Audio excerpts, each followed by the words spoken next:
तो डटे हुए हैं किसान। आखिर सड़क पर कब तक चलेगा घमासान? आखिर किसानों को कृषि कानून क्यों नहीं समझा पा रही सरकार? इस बात पर करेंगे चर्चा। और इस मुद्दे पर चर्चा करने के लिए किसान महापंचायत के राष्ट्रीय अध्यक्ष रामपाल जाट जी इस वक्त हमारे साथ जुड़ चुके हैं।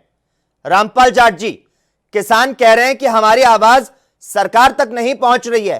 क्या आप तक मेरी आवाज पहुंच पा रही है? मुकेश जी, भगवान, आपकी आवाज तो मेरे तक पहुंच रही है।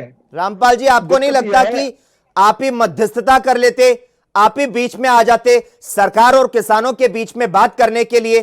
इस तरह से किसानों को यूं सड़कों पर नहीं बैठना पड़ता। आप सही बात कह रहे हैं मुकेश जी।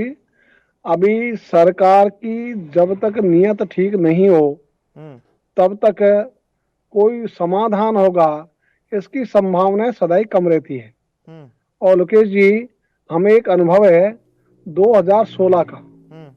2016 में हमने ट्रैक्टर से कूच किया था जयपुर जिले के दूदू से दिल्ली तक। हम्म। हमको रोक दिया था हरियाणा सीमा पर। हम्म। वहां हमारी 2 दिन का जब पड़ाव रहा, उसके बाद हमें वार्ता के लिए आमंत्रित किया गया कृषि मंत्री जी ने। हम्म। उस समय श्रीमान राधा मोहन सिंह जी थे। हम्म। उस वो जो प्रस्ताव लेकर आए अधिकारी, तो हमने कहा भाई कृषि मंत्री से बात कर भी लेंगे हम्म। तो निष्कर्ष तो कुछ आएगा नहीं।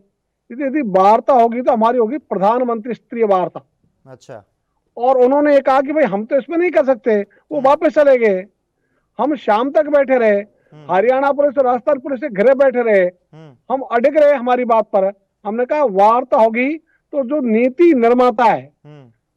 उन्हीं के साथ होगी, बाकी के साथ वार्ता का कोई अर्थ नहीं है। हम्म। क्योंकि उस समय 5:15 जब हमारी गिरफ्तारी की तैयारी हो गई, तब दोबारा संदेश गया कि आपकी वार्ता प्रधानमंत्री स्तरीय होगी। आज प्रधानमंत्री जी नहीं है, आज उनके सेक्रेटरी बैठेंगे, अगली बार प्रधानमंत्री जी बैठेंगे।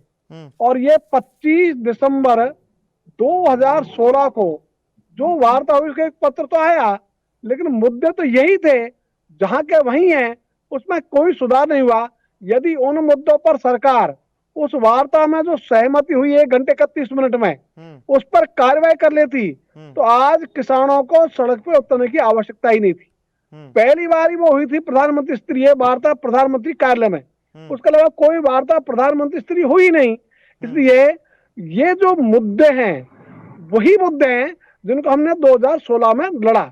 हाँ, रामपाल अब जी। एक नई चीज सरकार ने और कर दी। जी। उस दिशा में तो सरकार ने काम किया नहीं, हम्म। बल्कि उल्टा काम किया कि 3 कानून किसान विरोधी, हम्म। कृषि विरोधी हम्म। ये लेकर आ गए। हम्म। तो किसानों का गुस्सा और फूट गया। हम्म। आज किसान अपनी कमाई छोड़कर हम्म। लड़ाई के लिए मजबूर है। हम्म। वो खेत छोड़कर सड़क पे है। इसलिए लोकेश जी, हम्म। आप सही कह रहे हो कि सरकारों में हम्म। किसानों की कोई सुनेगा, हम्म। इसकी संभावना है हम्म। ना के बराबर रहती है।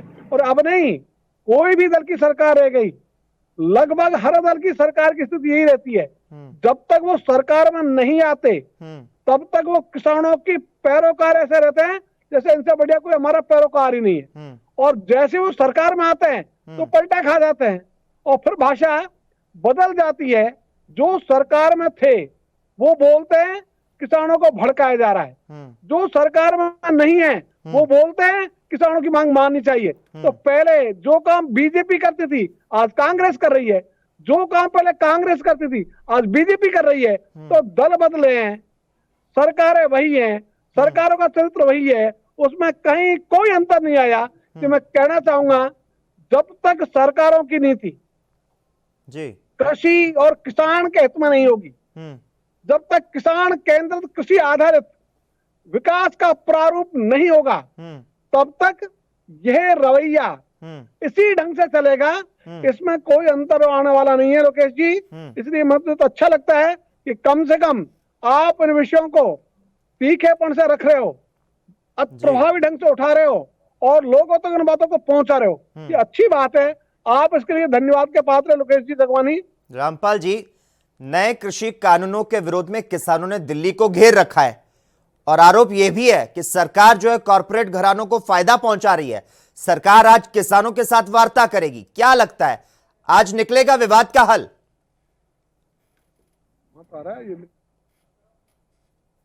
रामपाल जी से एक बार फिर से संपर्क करने की कोशिश करेंगे। तो आपको बता दें, धरती के आंचल से लेकर अंबर का अभिमान अन्नदाता जिसको संसार कहता है, वो किसान आज संघर्ष कर रहा है और लगातार सड़कों पर है। आपको बता दें, किसान जो है वो डटकर सामना कर रहे हैं और सड़क पर एक घमासान जो है वो भी लगातार चल रहा है। कृषि कानून जो है उसका किसान जो है वो चौतरफा विरोध करता नजर आ रहा है और लगातार अपनी बातों को रख रहा है। हालांकि सरकार और किसानों के बीच में समझौते की जो बात है वो भी लगातार सामने आ रही है, लेकिन देखना होगा अब जो वार्ता होने वाली है सरकार और किसानों के बीच में, उसका क्या कुछ नतीजा पहुंच पाता है। क्या आखिर आज विवाद जो चल रहा है उसका हल निकल पाता है या फिर नहीं, यह भी देखने वाली बात है। एमएसपी और मंडी के मुद्दे पर किसानों को लिखित गारंटी चाहिए, क्योंकि किसान संगठनों का कहना है कि ये जो नया कानून है जैसे ही जमीन पर उतरेगा एमएसपी जो है वो धीरे धीरे खत्म होने लगेगी और इसीलिए एमएसपी पर किसान जो हैं वो लिखित में गारंटी चाहते हैं। किसान कह रहे हैं कि हमारी जो आवाज है वो सरकार तक नहीं पहुंच पा रही है, लेकिन आज किसान और सरकारों के बीच में वार्ता होने वाली है।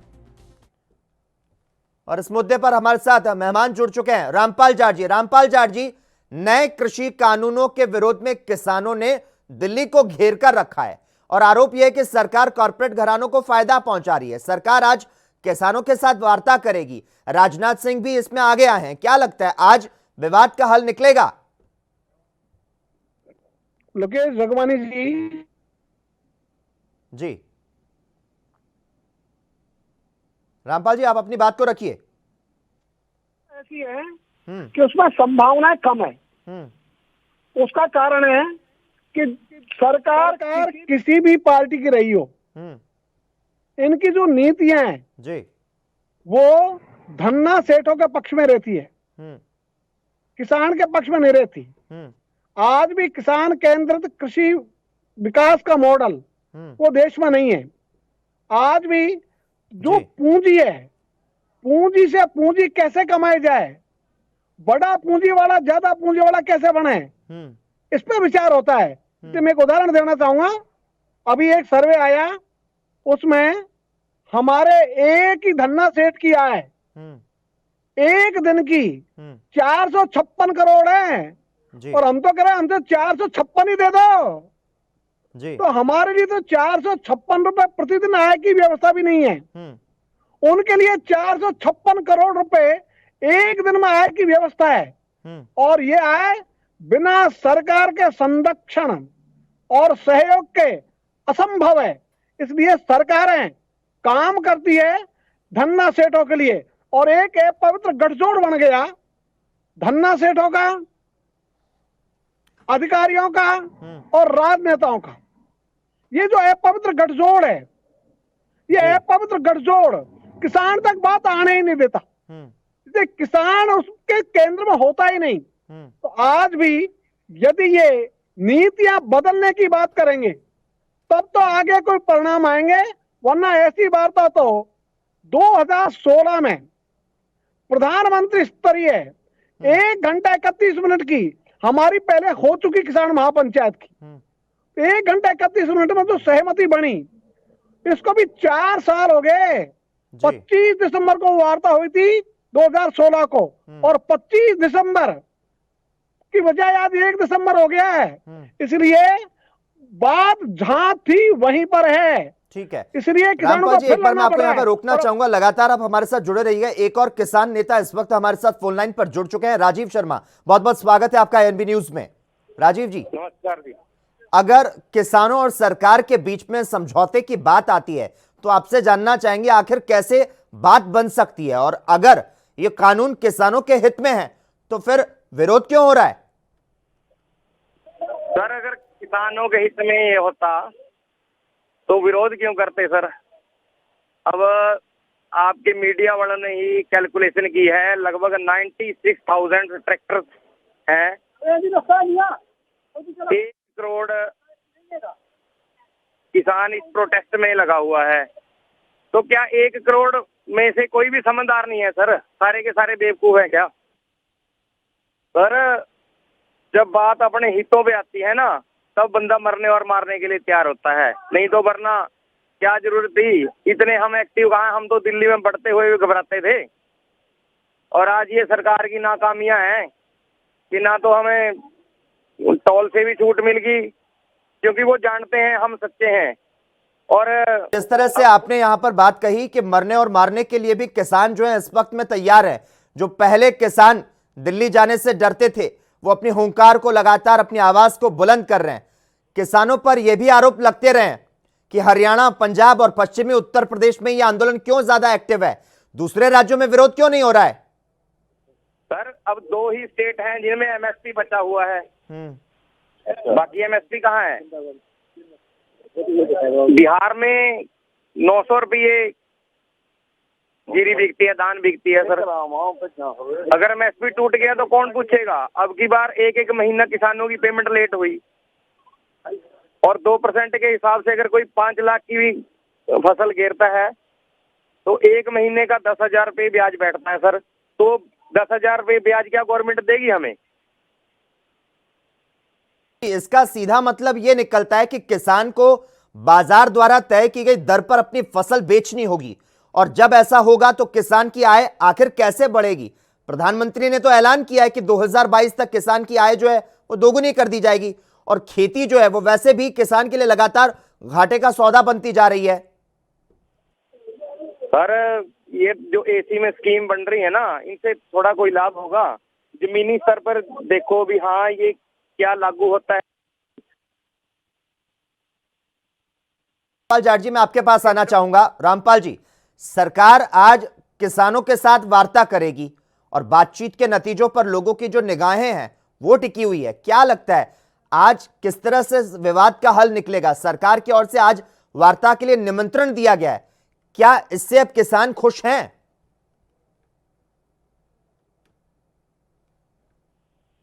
रामपाल जी, क्या मेरी आवाज आप तक पहुंच पा रही है? हाँ हाँ हाँ, बिल्कुल बिल्कुल मुकेश जी। ऐसा है, जो वार्ता का निमंत्रण दिया है, टेबल पे वार्ता होना, संवाद की शुरुआत होना, ये तो अच्छी बात है। लेकिन इसके लिए सरकार को अपनी नीतियां वो स्पष्ट करनी होगी। उसको कहना होगा कि हमारी नीतियां केवल शब्दों में नहीं, फाइल पर किसान केंद्रित होगी, कृषि आधारित होगी। जब तक ये नहीं होगा तब तक किसान लगातार ऐसी स्थिति में रहेगा। इसलिए आज किसानों की स्थिति ऐसी हो गई कि उनकी क्षमता ऋण चुकाने की भी नहीं बची। इसलिए आत्महत्याओं का कलंक देश के ललाट पर है। इस ललाट के कलंक को धोने के लिए सरकार को गंभीर होना पड़ेगा, अपनी नीतियां बदलनी पड़ेगी, नीतियों में प्राथमिकताएं बदलनी पड़ेगी, कृषि को प्राथमिकता पर रखना पड़ेगा, तब जाके इसके समाधान की ओर हम बढ़ेंगे।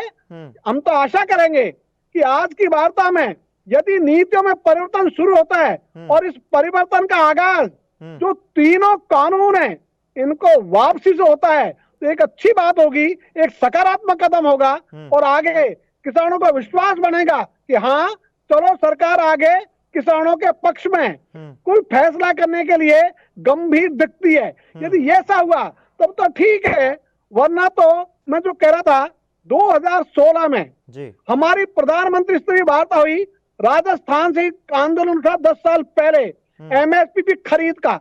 वही आंदोलन 2016 में ट्रैक्टर द्वारा पहुंचा दिल्ली में, और उस समय वार्ता हुई हमारी प्रधानमंत्री स्तरीय। उस वार्ता में जो हमारे सहमति बनी, 4 वर्ष हो गए, उन सहमतियों की स्थिति जहां थी वही है, परिणाम ढाक के 3 बात रहे।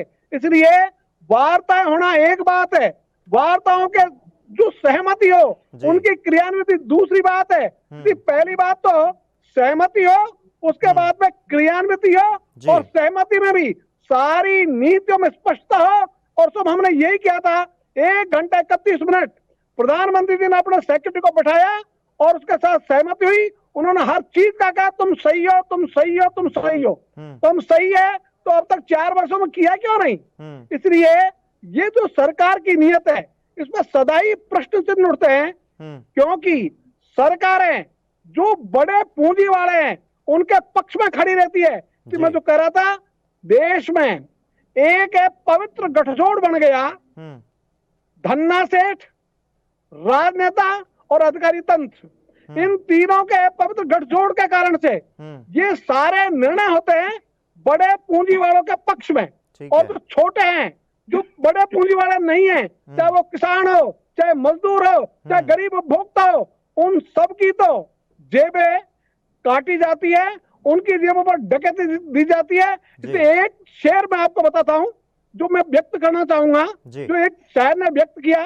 उन्होंने कहा, हुकूमत सियासत पर कुछ इस प्रकार एहसान करती है, आंखें फोड़ती है और चश्मा दान करती है। ये जो स्थिति है, ये स्थिति बदले, इसके लिए हमारी आवाज है कि आप इस स्थिति को बदलो तो आगे बढ़ो, ये अच्छी बात है। ठीक है। राजीव शर्मा जी, क्या मेरी आवाज आप तक पहुंच पा रही है? जी सर, जी। राजीव जी, किसानों का कहना है कि एमएसपी और मंडी के मुद्दे पर उन्हें लिखित गारंटी चाहिए। किसान संगठनों को डर है कि नया कानून जैसे ही जमीन पर उतरेगा, एमएसपी जो है वो धीरे धीरे खत्म होने लगेगी। एमएसपी पर लिखित गारंटी क्यों चाहते हैं किसान? आखिर क्या है किसानों की चिंताएं? सर, एमएसपी की अब सर क्या है, हमारे बच्चे काम करके यहाँ काम करना नहीं चाहते। क्यों? क्योंकि सर वो पूरा साल अगर मेहनत करते हैं, उसके बाद भी अगर फसल पर कोड़े पड़ गए या कुछ और दिक्कत आएगी तो सारा करप्ट हो जाएगा।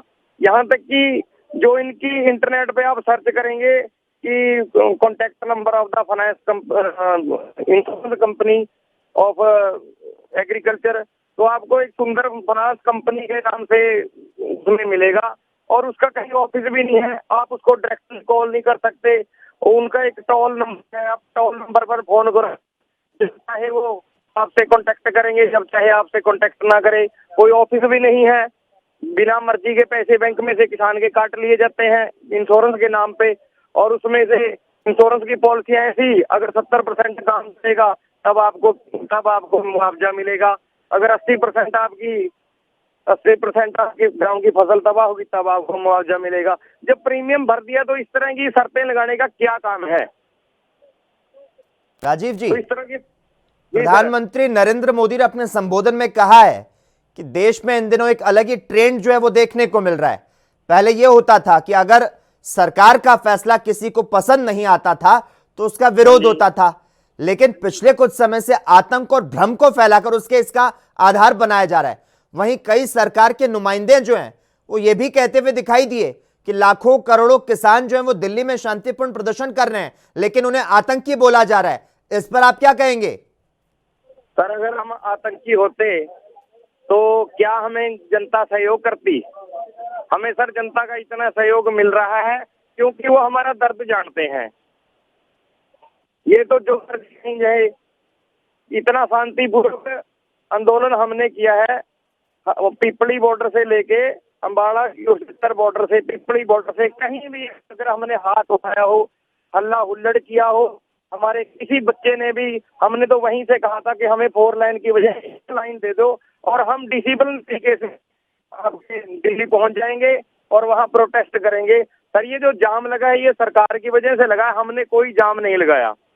हमारा काम तो सरकार ने ही कर दिया, हमने कोई किसी प्रकार का जाम नहीं लगाया सर। हम तो बड़े शांतिपूर्वक तरीके से, हमारे जो प्रधान है गुरनाम सिंह चढ़ुन्नी जी, उन्होंने भी बार बार कहा कि अगर कोई पत्थर मारेगा तो उसको हम अपने आप पकड़ के पुलिस के हवाले कर देंगे, पत्थर मारने वाला किसान नहीं है। तो इससे और सर। शर्मा जी, धन्यवाद बहुत बहुत आपका हमारे साथ इस मुद्दे में जुड़ने के लिए। रामपाल जाट जी, आपके पास आना चाहूंगा। कभी कभी सरकारों का अधिक आत्मविश्वास जो है और सरकारी मिजाज जो है वो धोखा दे देता है। क्या लगता है किसानों के मामले में भी यही हुआ है?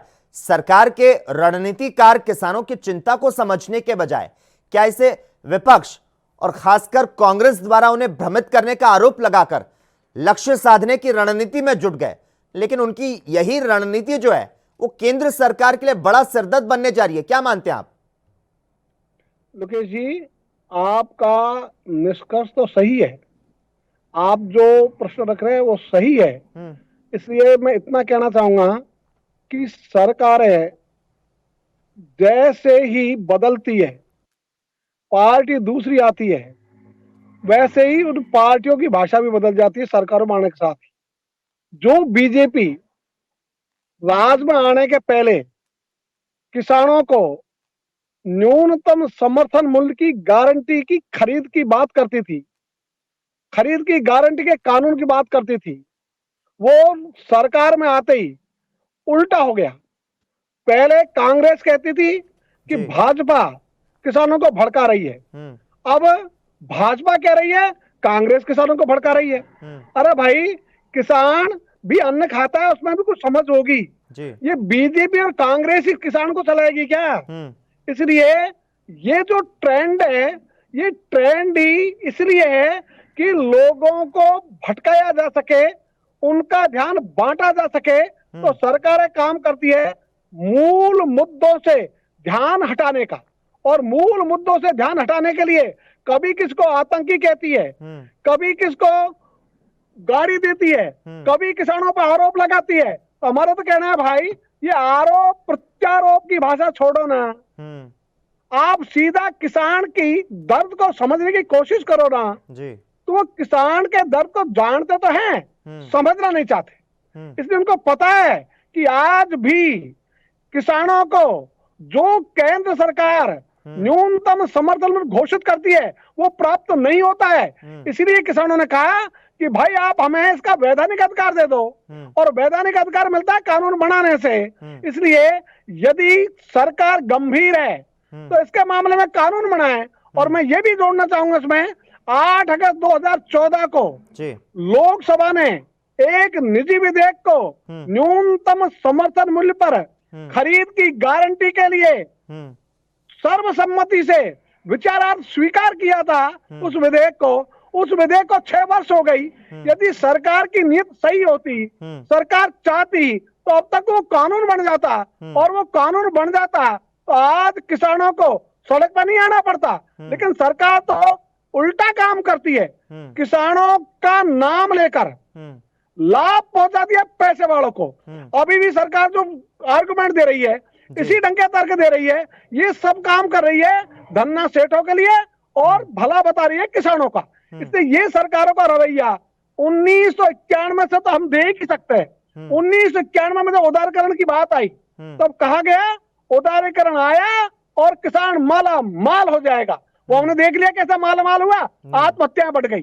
फिर 1995 में जब WTO एग्रीमेंट की बात आई, उस समय किसानों ने विरोध किया, तो सरकार ने कहा अरे आपके लिए तो कर रहे हैं हम WTO में एंट्री, आपके उपजों के बहुत अच्छे दाम मिलेंगे, अब आप पूरी दुनिया में उपजों को बेच सकोगे और आपकी जेबें भरी रहेगी नोटों से। आज वही बातें 1995 के बाद में 2020 आ गया, 25 साल हो गए, हमने देख लिया किसान की स्थिति निरंतर कमजोर हुई है, आत्महत्याओं की संख्या निरंतर बढ़ी है। उस और सरकार नहीं सोचती। सरकार को सोचना चाहिए था देश के ललाट पर जो किसानों की आत्महत्याओं का कलंक है उसको धोने के बारे में, वो नहीं सोचती। ये कृषि आधारित अर्थव्यवस्था लागू कर उसको नहीं सोचती। ये कृषि को प्राथमिकता दी जाए उसके बारे में नहीं सोचती कि लोकेश जी ये तो राज कैसे किया जाए, राज में कैसे आया जाए। और दोनों पार्टी एक दूसरे को गाली गलौज करके अपना कर्तव्य की तीसरी मान लेती है कि वाह हमने उसको गाड़ी दे दी। अभी भी इन्होंने कहा कि हमने तो ये कानून इसलिए लाए हैं कि इनकी पहल कांग्रेस ने की थी। तो हमने तो कहा भाई जिस कांग्रेस ने पहल की देश ने उसको रिजेक्ट कर दिया ना, कान पकड़ के कुर्सी से हटा दिया ना, तो आप उसी लाइन पे क्यों चल रहे हो, कांग्रेस की लाइन पे ही। तो यदि कांग्रेस ने गलती की उसका परिणाम होगा तो आप गलती क्यों करना चाह रहे हो। तो आप तो गलती मत करो।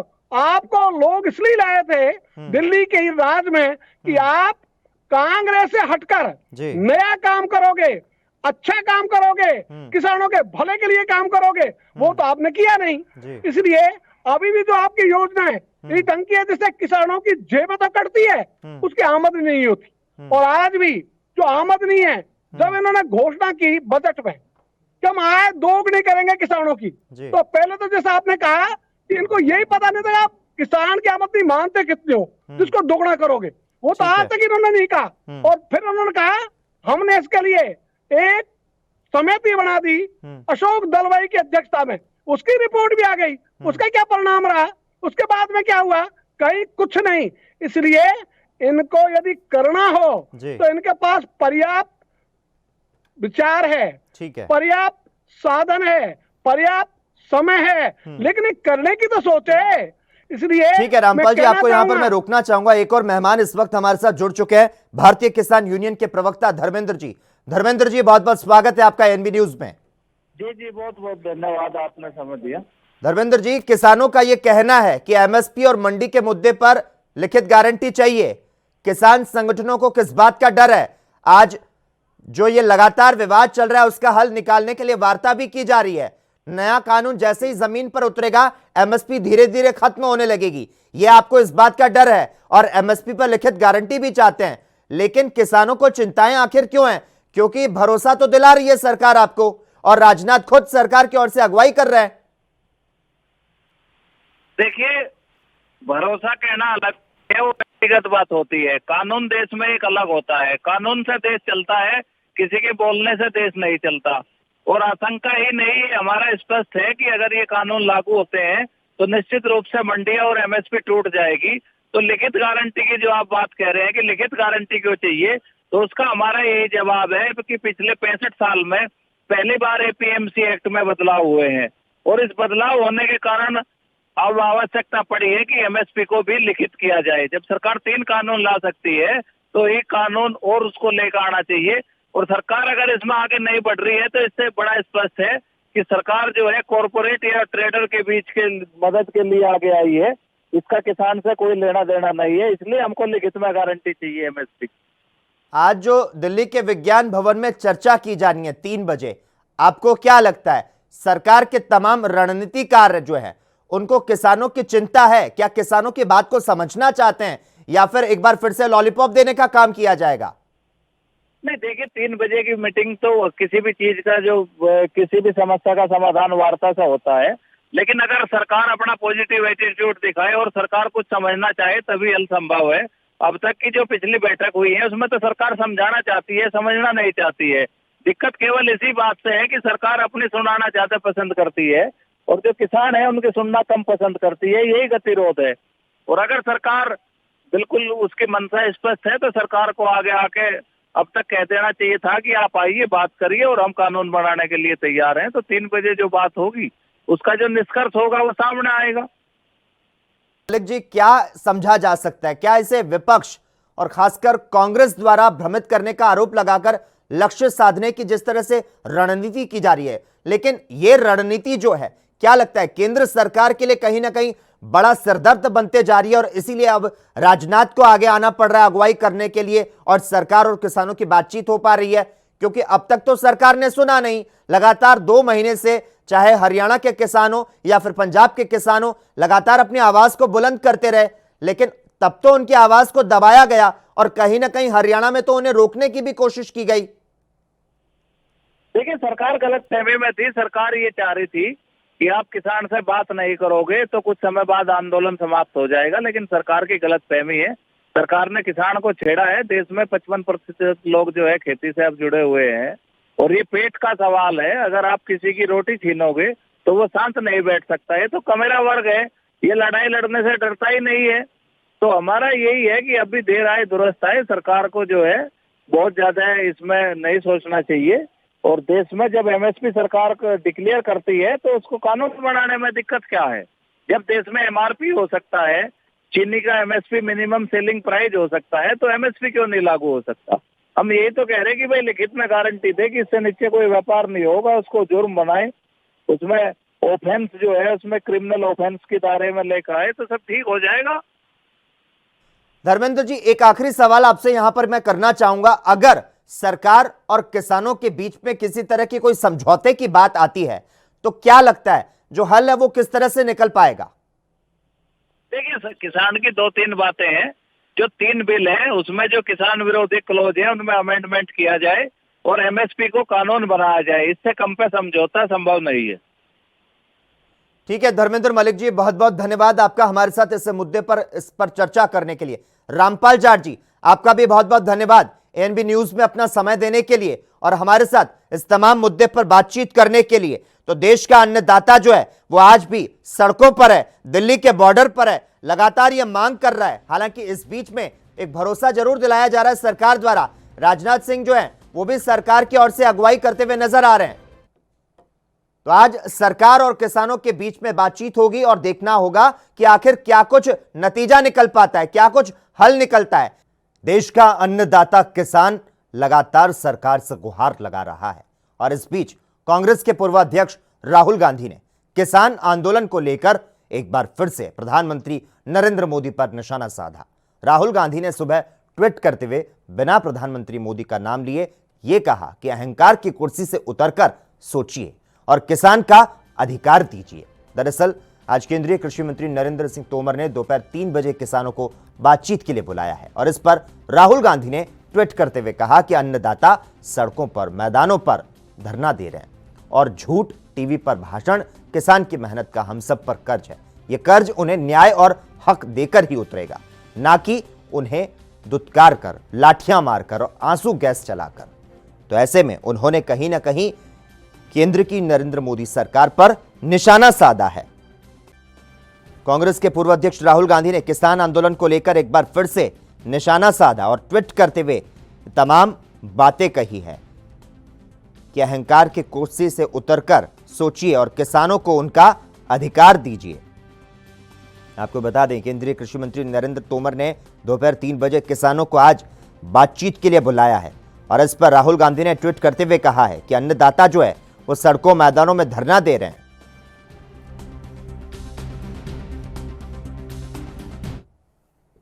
हरियाणा के गृह मंत्री अनिल विज अपने ही विधानसभा हलके के गांव पंजोखरा में किसानों का भारी विरोध जो है उसका सामना करते नजर आए।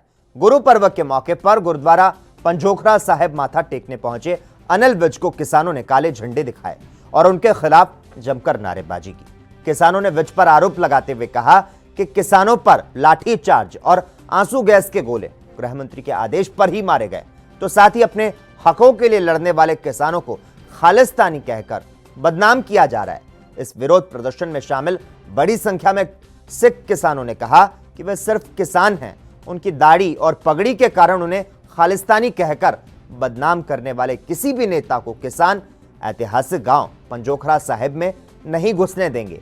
और इस दौरान किसानों और पुलिस के बीच में बहसबाजी भी होती रही। अनिल विज की कार का किसानों ने पीछा भी किया और इसके बाद मंत्री अनिल विज ने कहा कि किसानों से बातचीत में हल निकलना चाहिए। उन्होंने कहा कि बातचीत से हल जरूर निकलेगा। तो जिस गांव को हरियाणा के गृह मंत्री अनिल विज ने गोद लिया था, उसी गांव में किसानों ने विज को काले झंडे दिखा दिए। सिर्फ इतना ही नहीं, किसानों ने यह भी कह दिया कि गांव में भाजपा और जजपा नेताओं की एंट्री पर जो विरोध है वो लगातार किया जाता रहेगा। तो गृह मंत्री अनिल विज को किसानों द्वारा काले झंडे दिखाए गए हैं। तो किसानों ने गृह मंत्री के खिलाफ जिस तरह से यहां पर पहुंचे और यहां पर किसानों ने इनका विरोध किया और गृह मंत्री को काले झंडे दिखाए, तो हरियाणा के गृह मंत्री अनिल विज को अपने ही विधानसभा हलके के गांव पंजोखरा में किसानों का भारी विरोध जो है वो सहना पड़ा। गुरु पर्व के मौके पर गुरुद्वारा पंजोखरा साहिब माथा टेकने पहुंचे अनिल विज को किसानों ने काले झंडे दिखाए और उनके खिलाफ जमकर नारेबाजी की। किसानों ने विज पर आरोप लगाते हुए कहा कि किसानों पर लाठीचार्ज और आंसू गैस के गोले गृह मंत्री के आदेश पर मारे गए, तो साथ ही अपने हकों के लिए लड़ने वाले किसानों को खालिस्तानी कहकर बदनाम किया जा रहा है। और इस विरोध प्रदर्शन में शामिल बड़ी संख्या में सिख किसानों ने कहा कि ये सिर्फ किसान हैं, उनकी दाढ़ी और पगड़ी के कारण उन्हें खालिस्तानी कहते हुए बदनाम किया जा रहा है।